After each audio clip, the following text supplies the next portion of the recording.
What's going on, everybody? Happy Daytona 500 day.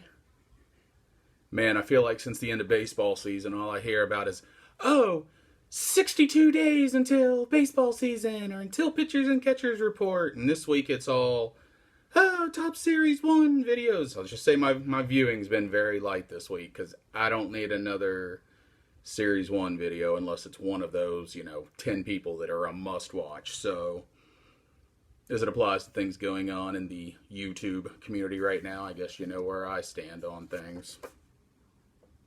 So anyway, I'm not really into NASCAR anymore. It's not like it was when I was younger, but I still try to watch most years. I'll be watching today. Have no idea who the heck I want to win. I don't think there's anybody left that I even really know that well. But what I'm going to get in here real quick is a video response for WaxPack Poetic. As you can see right there, he's got 132 subs. And then on Twitter, he's got 43 followers at WaxPack Poetic. Yeah. So going to do that. Give him a look. Hopefully you'll give him a sub and decide that you like this, because I love these kinds of videos. On my website, Beans Ball Card blog, either I planned to do a post like this years ago, or I did it. I can't remember. Maybe I'll go look and maybe I'll link it below if I did, because it actually is not going to be the same thing. Things change, in the hobby. So what he's asking for is, what is your most valuable card? And as a collector, he's asking, what is the card that's the most valuable to you? Not what's worth the most. What is your most valuable card and why?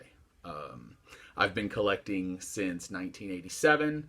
Unlike the stories I hear, the whole, oh, I stopped because of girls. Nah, I never stopped. I guess I've always been a card geek. But yeah, I had some lean years, but I've always collected. So I have that card, but I have a couple of other cards that I'm going to mention as honorable mentions, and they are not sitting. Oh, they're in my pocket. That is why. All right. So my number two runner-up, and the only reason I'm using this as a number two, and maybe it's not higher, is because it's not a sports card. But this is what it is. It's a 1-1. This was my wedding gift from my wife. It is a Ken Carl who does a lot of sports art. You can find him, and right here you can find, his website and all of that. She paid to have him do a sketch card. This is a sketch of one of our engagement photos. And we got married on a Tuesday. We got married on January 29th of last year, which, if you've seen some of my other videos, January 29th is my birthday. January 29th is her birthday. And it is now our anniversary. We got married on my 40th birthday and her 29th birthday, I guess we'll say. You're not supposed to keep that stuff quiet. So obviously, very sentimental. The most sentimental as far as a card that I own, even though it's not a sports card. The one thing I wish is I've lost a decent amount of weight since then, and since our wedding. And I wish I had been this. I think I'm probably down, close to 50 pounds. I wish I had lost this weight before the wedding. So my runner-up to my most valuable card is this bad boy right here. The old Bill Ripken Rick face. And why is this my runner-up? And we're back. I thought I had fixed the storage issue on my iPad, but apparently I thought wrong. So anyway, I pulled this card in, I don't know, whatever it would be, February, March, April of 1989 from a card show. So I remember I was in my room and my mom one evening watching the evening news like yelled at me like, get in here, you got to see this. So I come in and it's the evening news, and they were talking about the Bill Ripken error card. And it's one of those memories that I have as a kid that involves cards and involves my parents, because my parents were always super supportive, but my dad wasn't a collector. He's not a sports fan. They were good. They were supportive, obviously. But a lot of my memories don't really involve them, so to speak. They actually involve my uncle, who, if you follow my channel, you may have seen wow, my mustache looks bad, doesn't it? All right, I'm not editing that out. I don't do edits because I'm me. I am what I am. I have to trim this thing up. But anyway, don't have a lot of memories involving my parents in cards. Mostly my uncle. If you saw my Monday video, I'll link it below if I remember. He was the adult influence as far as it applied to cards. So it wasn't that long after that I went to a card show at the Ramada Inn, Morgantown, West Virginia. And my mom let me buy 3 packs of Fleer, which I think were like marked up to like $2, which in 1989 is a lot of money. Especially considering my mom wouldn't buy me 89 Upper Deck because they were $1 a pack. But she let me pick out 3 packs from one of the local sellers. His name was Bob Bailey, and he had a little corner grocery, and he was kind of my first LCS, even though it was just some stuff in the back of his little corner grocery, neighborhood grocery. And we took him outside into the lobby area, sat in, to Ramada Inn, the nice cushy chairs out there. And I don't know what pack, but man, I pulled that thing, and there was some dude sitting there. He's probably in his 20s, maybe 30s. He wasn't super old. And he saw it, and he's like, I'll give you $5 for that card. Now, bear in mind, in 1989, I'm in 4th grade. I looked at that dude and I said, you. My mom laughed. She knew what it was.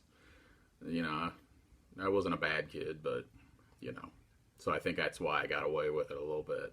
She just laughed and she knew. So we'll always have that memory of that card. And that's one of the 2 cards that I have now that I've had the longest. I'm not sure if I've had that one longer than I've had this, to be honest, because I didn't start collecting until 87. So when I pulled the Ripken, we're only talking 2 years into my collecting. But the first big card my parents bought me, my first favorite player was Dale Murphy when I first started. And then it was Will Clark. But another one of my favorites was this guy. This card, as rough as it is, you can see it is not a good card. It's in a cracked screw down. It has been in that. It may have been in this screw down since I got it. Were screw downs a thing in 1988, 89? I'm not sure. This was the first big card my parents ever bought me. I got it for Christmas, but I don't know if it was like Christmas 88, Christmas 89, but it had to be one of those first couple of years. I wasn't even, I was 9, 10 years old. What parent, at the time, I want to say this thing, high book value, and maybe it still is, to be honest. I don't know because I don't care what it's going for, but I think at the time this was probably like $100 card. What parent's going to buy their, for those of us that are my age, you got 8, 9, 10-year-olds. I have an 18-year-old stepson. But who's going to buy their kid a $100 mint baseball card and expect that it's going to stay in that condition and that it's going to be worth the money that you put into it? And again, I'm only a year or 2 into collecting. Who knows if I'm even going to be collecting in a couple more years? Apparently I am, 32 years later. But yeah, so this is the most valuable card that I own. And 2 of the other, actually now 3 of the other ones were in my Monday video that I'm going to go ahead and link below if you have any interest in checking that out. If you're new to my channel or you just didn't see it, and there's a story behind those. And for me, that's the thing about card collecting is I'm not an investor. Do I have, sometimes I may buy something thinking, you know, I'll hold on to it. You know, I got into Zion Mania this year, and I'm getting back into basketball cards, especially things from, you know, when I was a kid, players from when I was a kid, a teenager. But it's the things, it's the nostalgia, it's the memories, it's the little things. And you know, if I were to sell everything I owned, if somebody were to come and offer me X amount of money for every card I own, I'd be like, there's 10 cards you can't have. I don't know what those 10 are, but I know that there's close to 10 I could think of now, you know, like 8 or 9 off the top of my head that you just can't buy.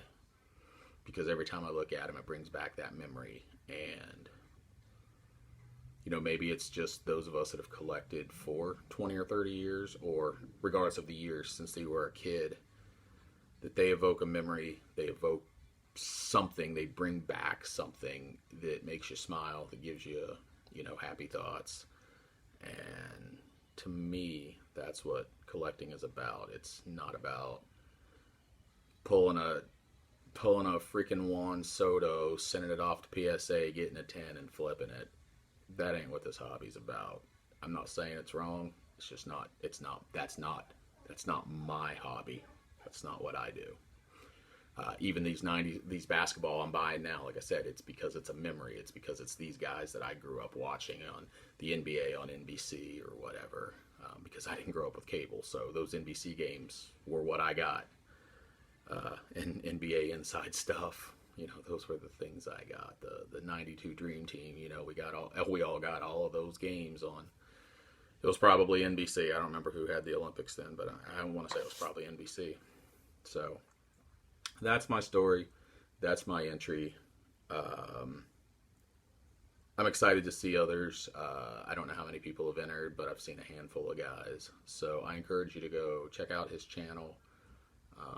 Hopefully make a video, and I would love to see, because as I've mentioned before in other videos, I'm fascinated by the who, how, why, where, when, just, you know, all of those of what people collect and why they collect. So anyway, that's what I got for you. Check out WaxPack Poetic. Here, I'm gonna hide the horrible mustache. I'm gonna go take care of this shortly. So anyway, there you go. Hope everyone has a great Sunday. If you watch the Daytona 500, may your favorite driver win, unless it's somebody I don't like, which I don't even know who I don't like anymore, so I don't know. It is what it is. Anyway, have a great Sunday. Happy collecting, y'all.